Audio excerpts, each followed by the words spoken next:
Ay mga sir, to Mitsubishi Adventure na diesel engine. Bali galing pa sila ni sir ng Pandakan na papunta dito kasi nga yung yung temperature gauge ni sir hindi gumana. Kanina hindi gumana. Tapos napabili daw sila ng ng sensor. May pinapalitan daw yung mekaniko. Ito daw. Yan. Ito yung pinalitan ng mekaniko kasi nga daw hindi gumana yung temperature gauge. Hindi to yung para doon mga sir Hindi mali yung pinalitan ni sir. Hindi to yung sending unit, na dito yung sending unit mga sir. Doon sa mga gusto mag-DIY dit, pag nagloko yung temperature gauge nyo sa mga diesel engine sa Mitsubishi Adventure, yan mga L3. Andito mga sir yung yung sending unit. Yan ito. Yan, ito yung sending unit, ito hindi to sending unit, nandito. Yan. Ito yung pinalitan ni sir.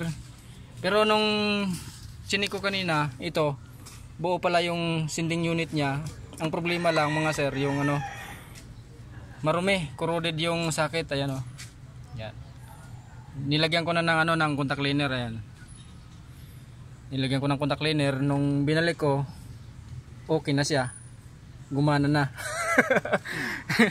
Napabili pa sila ni sir ng sensor tapos mali rin yung binalitan nila.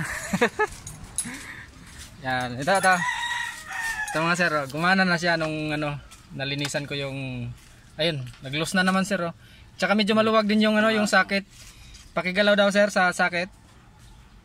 Medyo maluwag din yung socket. Yan mga sir, yan. Yan, ginalaw ni sir. Gumalaw sir. Idein mo sir, bumaba ulit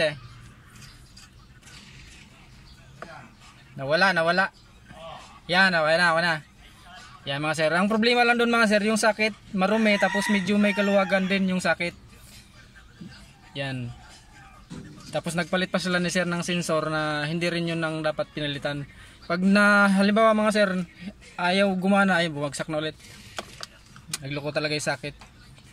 Pag hindi gumana yung mga sir, yung temperature gauge nyo sa mga ganito adventure na diesel engine, bago kayo gumalaw dito mga sir sa gauge, check nyo muna yung sensor, sending unit.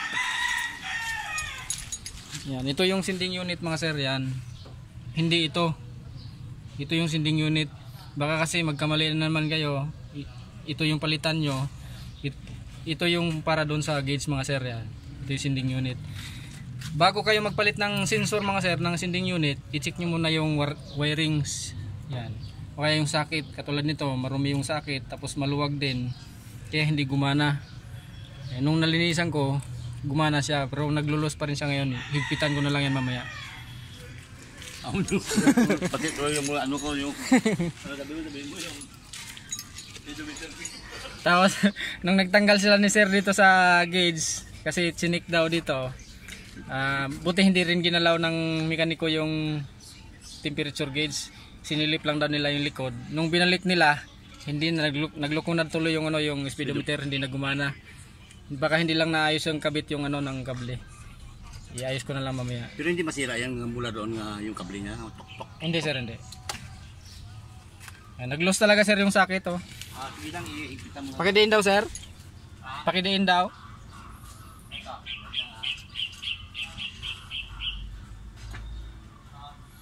Yan, okay na. Yan mga sir, yun lang mga sir ang problema. Bago kayo magpalit ng sending unit, check nyo muna yung socket, baka corroded o kaya baka maluwag lang, kaya hindi gumana yung temperature. Gusto niya dito, gusto niya itulak ng pag. Yan. Yan, okay na mga sir. Hindi kailangan bumili si sir ng ng sending unit kasi maluwag lang at saka malinis. Ay, kailangan lang linisan. Yan, marumi lang. Yan, hindi na rin kailangan baklasin to, yung gauge niya. Yan. Yun lang mga sir, maraming salamat.